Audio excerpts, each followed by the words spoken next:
The Curse of Eve by Arthur Conan Doyle. Robert Johnson was an essentially commonplace man, with no feature to distinguish him from a million others. He was pale of face, ordinary in looks, neutral in opinions, 30 years of age, and a married man. By trade, he was a gentleman's outfitter in the New North Road, and the competition of business squeezed out of him the little character that was left. In his hope of conciliating customers, he had become cringing and pliable, until working ever in the same routine from day to day, he seemed to have sunk into a soulless machine rather than a man. No great question had ever stirred him. At the end of this smug century, self-contained in his own narrow circle, it seemed impossible that any of the mighty, primitive passions of mankind could ever reach him. Yet birth, and lust, and illness and death are changeless things, and when one of these harsh facts springs out upon a man at some sudden turn of the path of life, it dashes off for the moment his mask of civilization and gives a glimpse of the stranger and stronger face below. Johnson's wife was a quiet little woman with brown hair and gentle ways. His affection for her was the one positive trait in his character. Together they would lay out the shop window every Monday morning, the spotless shirts in their green cardboard boxes below, the neckties above hung in rows over the brass rails, the cheap studs glistening from the white cards at either side, while in the background were the rows of cloth caps and the bank of boxes in which the more valuable hats were screened from the sunlight. She kept the books and sent out the bills. No one but she knew the joys and sorrows which crept into his small life. She had shared his exultation when the gentleman who was going to India had bought 10 dozen shirts and an incredible number of collars, and she had been stricken as he when, after the goods had gone, the bill was returned from the hotel address, with the intimation that no such person had lodged there. For 5 years they had worked, building up the business, thrown together all the more closely because their marriage had been a childless one. Now, however, there were signs that a change was at hand, and that speedily. She was unable to come downstairs, and her mother, Mrs. Peyton, came over from Camberwell to nurse her and to welcome her grandchild. Little qualms of anxiety came over Johnson as his wife's time approached. However, after all, it was a natural process. Other men's wives went through it unharmed, and why should not his? He was himself one of a family of 14, and yet his mother was alive and hearty. It was quite the exception for anything to go wrong. And yet, in spite of his reasonings, the remembrance of his wife's condition was always like a somber background to all his other thoughts. Dr. Miles of Bridport Place, the best man in the neighborhood, was retained 5 months in advance, and as time stole on, many little packets of absurdly small white garments with frill work and ribbons began to arrive among the big consignments of male necessities. And then one evening, as Johnson was ticketing the scarves in the shop, he heard a bustle upstairs, and Mrs. Peyton came running down to say that Lucy was bad and that she thought the doctor ought to be there without delay. It was not Robert Johnson's nature to hurry. He was prim and staid, and liked to do things in an orderly fashion. It was a quarter of a mile from the corner of the New North Road, where his shop stood, to the doctor's house in Bridport Place. There were no cabs in sight, so he set off upon foot, leaving the lad to mind the shop. At Bridport Place, he was told that the doctor had just gone to Harman Street to attend a man in a fit. Johnson started off for Harman Street, losing a little of his primness as he became more anxious. 2 full cabs but no empty ones passed him on the way. At Harman Street, he learned that the doctor had gone on to a case of measles. Fortunately, he had left the address, 69 Dunstan Road, at the other side of the Regent's Canal. Johnson's primness had vanished now as he thought of the women waiting at home, and he began to run as hard as he could down the Kingsland Road. Some way along, he sprang into a cab which stood by the curb and drove to Dunstan Road. The doctor had just left, and Robert Johnson felt inclined to sit down upon the steps in despair. Fortunately, he had not sent the cab away, and he was soon back at Bridport Place. Dr. Miles had not returned yet, but they were expecting him every instant. Johnson waited, drumming his fingers on his knees in a high, dim-lit room, the air of which was charged with a faint, sickly smell of ether. The furniture was massive, and the books in the shelves were somber, and a squat black clock ticked mournfully on the mantelpiece. It told him that it was 7:30, and that he had been gone an hour and a quarter. Whatever would the women think of him? Every time that a distant door slammed, he sprang from his chair in a quiver of eagerness. His ears strained to catch the deep notes of the doctor's voice. And then, suddenly, with a gush of joy, he heard a quick step outside and the sharp click of the key in the lock. In an instant he was out in the hall, before the doctor's foot was over the threshold. "If you please, doctor, I've come for you," he cried. The wife was taken bad at 6 o'clock. He hardly knew what he expected the doctor to do. Something very energetic, certainly, to seize some drugs, perhaps, and rush excitedly with him through the gaslit streets.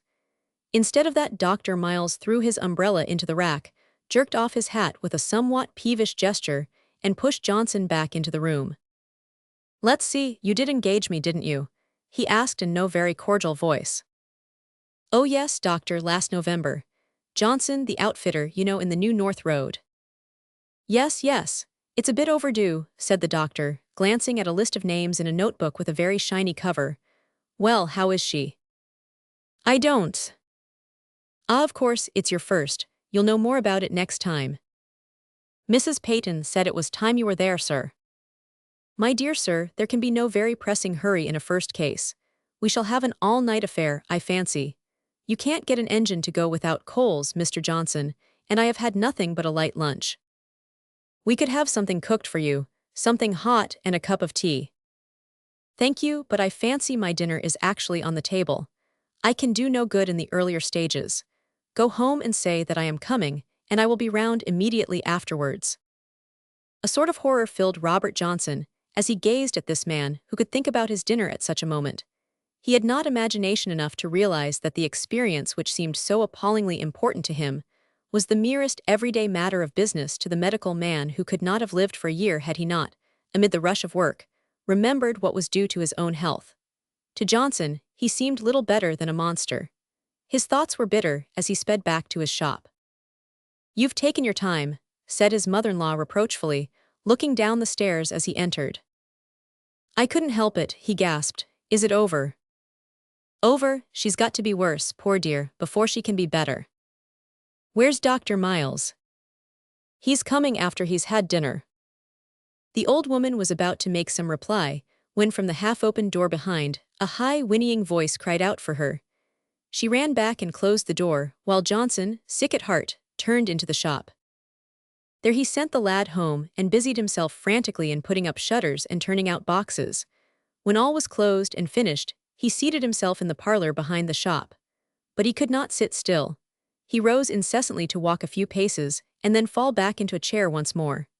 Suddenly the clatter of china fell upon his ear, and he saw the maid pass the door with a cup on a tray and a smoking teapot. "Who is that for, Jane?" he asked.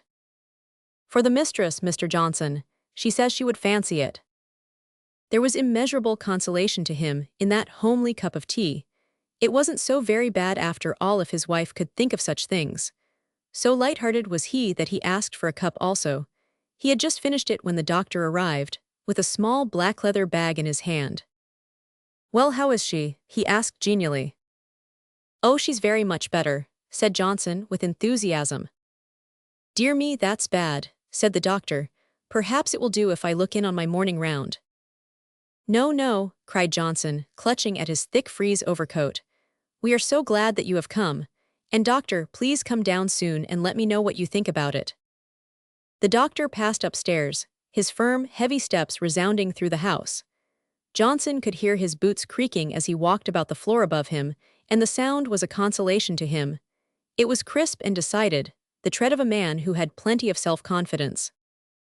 Presently, still straining his ears to catch what was going on, he heard the scraping of a chair as it was drawn along the floor, and a moment later he heard the door fly open, and someone came rushing downstairs. Johnson sprang up with his hair bristling, thinking that some dreadful thing had occurred, but it was only his mother-in-law, incoherent with excitement and searching for scissors and some tape. She vanished again, and Jane passed up the stairs with a pile of newly aired linen. Then, after an interval of silence, Johnson heard the heavy, creaking tread, and the doctor came down into the parlor. "That's better," said he, pausing with his hand upon the door. "You look pale, Mr. Johnson." "Oh no, sir, not at all," he answered deprecatingly, mopping his brow with his handkerchief. "There is no immediate cause for alarm," said Dr. Miles. "The case is not all that we could wish it, still we will hope for the best." "Is there danger, sir?" gasped Johnson. "Well, there is always danger, of course. It is not altogether a favorable case, but still it might be much worse. I have given her a draft. I saw as I passed that they have been doing a little building opposite to you. It's an improving quarter. The rents go higher and higher. You have a lease of your own little place, eh?" "Yes, sir, yes," cried Johnson, whose ears were straining for every sound from above, and who felt none the less that it was very soothing that the doctor should be able to chat so easily at such a time. "That's to say no, sir, I am a yearly tenant." "Ah, I should get a lease if I were you. There's Marshall, the watchmaker, down the street. I attended his wife twice and saw him through the typhoid when they took up the drains in Prince Street. I assure you his landlord sprung his rent nearly 40 a year, and he had to pay or clear out." "Did his wife get through it, doctor?" "Oh yes, she did very well. Hullo, hullo." He slanted his ear to the ceiling with a questioning face, and then darted swiftly from the room. It was March and the evenings were chill, so Jane had lit the fire, but the wind drove the smoke downwards, and the air was full of its acrid taint. Johnson felt chilled to the bone, though rather by his apprehensions than by the weather. He crouched over the fire with his thin white hands held out to the blaze. At 10 o'clock Jane brought in the joint of cold meat and laid his place for supper, but he could not bring himself to touch it. He drank a glass of the beer, however, and felt the better for it. The tension of his nerves seemed to have reacted upon his hearing, and he was able to follow the most trivial things in the room above. Once, when the beer was still heartening him, he nerved himself to creep on tiptoe up the stair and to listen to what was going on. The bedroom door was half an inch open, and through the slit he could catch a glimpse of the clean-shaven face of the doctor, looking wearier and more anxious than before. Then he rushed downstairs like a lunatic, and running to the door he tried to distract his thoughts by watching what was going on in the street. The shops were all shut, and some rollicking boon companions came shouting along from the public house. He stayed at the door until the stragglers had thinned down, and then came back to his seat by the fire. In his dim brain, he was asking himself questions which had never intruded themselves before. Where was the justice of it? What had his sweet, innocent little wife done that she should be used so?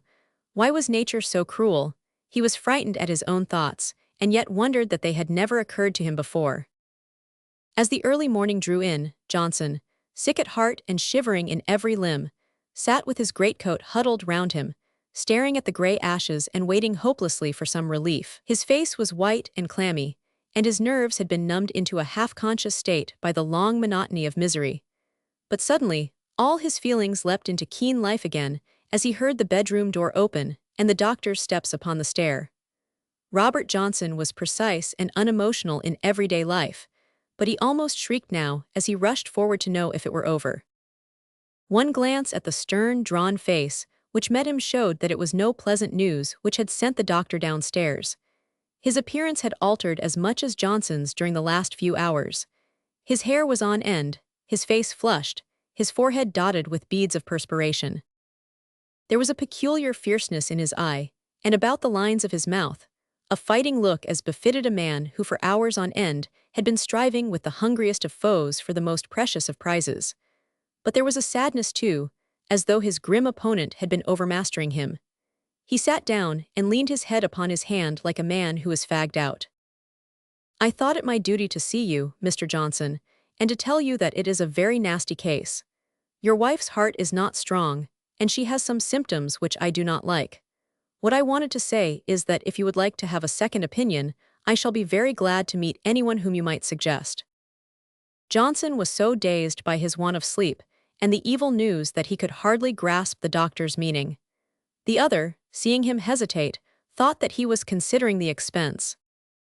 "Smith or Hawley would come for 2 guineas, said he, "but I think Pritchard of the City Road is the best man."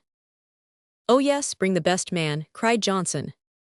"Pritchard would want 3 guineas. He is a senior man, you see." "I'd give him all I have if he would pull her through. Shall I run for him?" "Yes, go to my house first and ask for the green baize bag. The assistant will give it to you. Tell him I want the ACE mixture. Her heart is too weak for chloroform. Then go for Pritchard and bring him back with you." It was heavenly for Johnson to have something to do, and to feel that he was of some use to his wife. He ran swiftly to Bridport Place, his footfalls clattering through the silent streets, and the big dark policemen turning their yellow funnels of light on him as he passed. 2 tugs at the night bell brought down a sleepy, half-clad assistant, who handed him a stoppered glass bottle and a cloth bag, which contained something which clinked when you moved it. Johnson thrust the bottle into his pocket, seized the green bag, and pressing his hat firmly down ran as hard as he could set foot to ground until he was in the city road and saw the name of Pritchard engraved in white upon a red ground. He bounded in triumph up the 3 steps which led to the door, and as he did so there was a crash behind him. His precious bottle was in fragments upon the pavement. For a moment he felt as if it were his wife's body that was lying there. But the run had freshened his wits, and he saw that the mischief might be repaired. He pulled vigorously at the night bell. "Well, what's the matter?" asked a gruff voice at his elbow.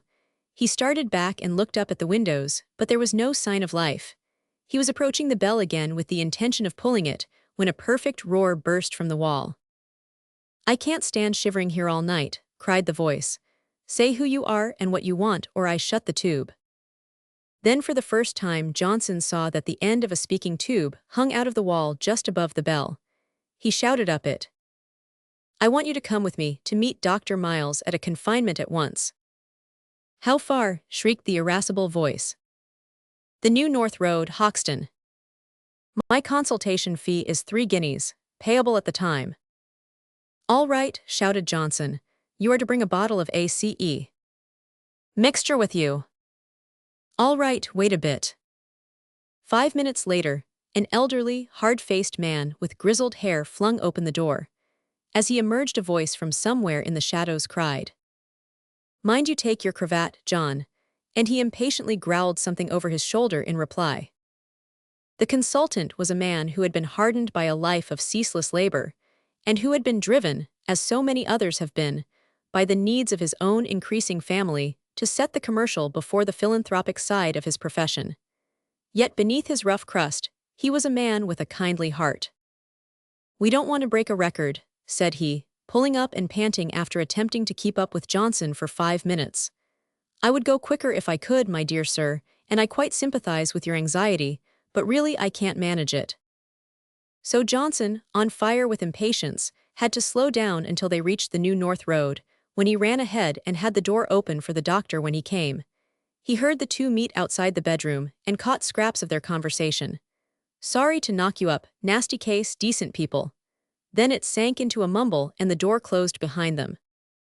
Johnson sat up in his chair now, listening keenly, for he knew that a crisis must be at hand. He heard the 2 doctors moving about, and was able to distinguish the step of Pritchard, which had a drag in it, from the clean, crisp sound of the other's footfall. There was silence for a few minutes, and then a curious, drunken, mumbling sing-song voice came quavering up, very unlike anything which he had heard hitherto. At the same time, a sweetish, insidious scent, imperceptible perhaps to any nerves less strained than his, crept down the stairs and penetrated into the room. The voice dwindled into a mere drone and finally sank away into silence, and Johnson gave a long sigh of relief, for he knew that the drug had done its work, and that, come what might, there should be no more pain for the sufferer. But soon the silence became even more trying to him than the cries had been. He had no clue now as to what was going on, and his mind swarmed with horrible possibilities. He rose and went to the bottom of the stairs again. He heard the clink of metal against metal, and the subdued murmur of the doctors' voices. Then he heard Mrs. Peyton say something, in a tone as of fear or expostulation, and again the doctors murmured together. For 20 minutes he stood there leaning against the wall, listening to the occasional rumbles of talk without being able to catch a word of it. And then of a sudden there rose out of the silence the strangest little piping cry, and Mrs. Peyton screamed out in her delight, and the man ran into the parlor and flung himself down upon the horsehair sofa, drumming his heels on it in his ecstasy. But often the great cat fate lets us go, only to clutch us again in a fiercer grip. As minute after minute passed and still no sound came from above save those thin, glutinous cries, Johnson cooled from his frenzy of joy and lay breathless with his ears straining. They were moving slowly about. They were talking in subdued tones, still minute after minute passing, and no word from the voice for which he listened. His nerves were dulled by his night of trouble, and he waited in limp wretchedness upon his sofa. There he still sat when the doctors came down to him, a bedraggled, miserable figure with his face grimy and his hair unkempt from his long vigil. He rose as they entered, bracing himself against the mantelpiece. "Is she dead?" he asked. "Doing well," answered the doctor. And at the words, that little conventional spirit which had never known, until that night, the capacity for fierce agony which lay within it, learned for the second time that there were springs of joy also which it had never tapped before. His impulse was to fall upon his knees, but he was shy before the doctors. "Can I go up?" "In a few minutes." "I'm sure, doctor, I'm very," he grew inarticulate. "Here are your 3 guineas, Dr. Pritchard. I wish they were 300. "So do I," said the senior man, and they laughed as they shook hands. Johnson opened the shop door for them, and heard their talk, as they stood for an instant outside. "Looked nasty at one time." "Very glad to have your help." "Delighted, I'm sure. Won't you step round and have a cup of coffee?" "No thanks, I'm expecting another case." The firm step and the dragging one passed away to the right and the left. Johnson turned from the door still with that turmoil of joy in his heart. He seemed to be making a new start in life. He felt that he was a stronger and a deeper man. Perhaps all this suffering had an object then. It might prove to be a blessing both to his wife and to him. The very thought was one which he would have been incapable of conceiving 12 hours before. He was full of new emotions. If there had been a harrowing, there had been a planting too. "Can I come up?" he cried, and then, without waiting for an answer, he took the steps 3 at a time. Mrs. Peyton was standing by a soapy bath with a bundle in her hands. From under the curve of a brown shawl, there looked out at him the strangest little red face with crumpled features, moist, loose lips, and eyelids which quivered like a rabbit's nostrils. The weak neck had let the head topple over, and it rested upon the shoulder. "Kiss it, Robert," cried the grandmother, "kiss your son." But he felt a resentment to the little, red, blinking creature. He could not forgive it yet for that long night of misery. He caught sight of a white face in the bed, and he ran towards it with such love and pity as his speech could find no words for. "Thank God it is over, Lucy dear, it was dreadful. But I'm so happy now, I never was so happy in my life." Her eyes were fixed upon the brown bundle. "You mustn't talk," said Mrs. Peyton. "But don't leave me," whispered his wife. So he sat in silence with his hand in hers. The lamp was burning dim, and the first cold light of dawn was breaking through the window. The night had been long and dark, but the day was the sweeter and the purer in consequence. London was waking up. The roar began to rise from the street. Lives had come and lives had gone, but the great machine was still working out its dim and tragic destiny.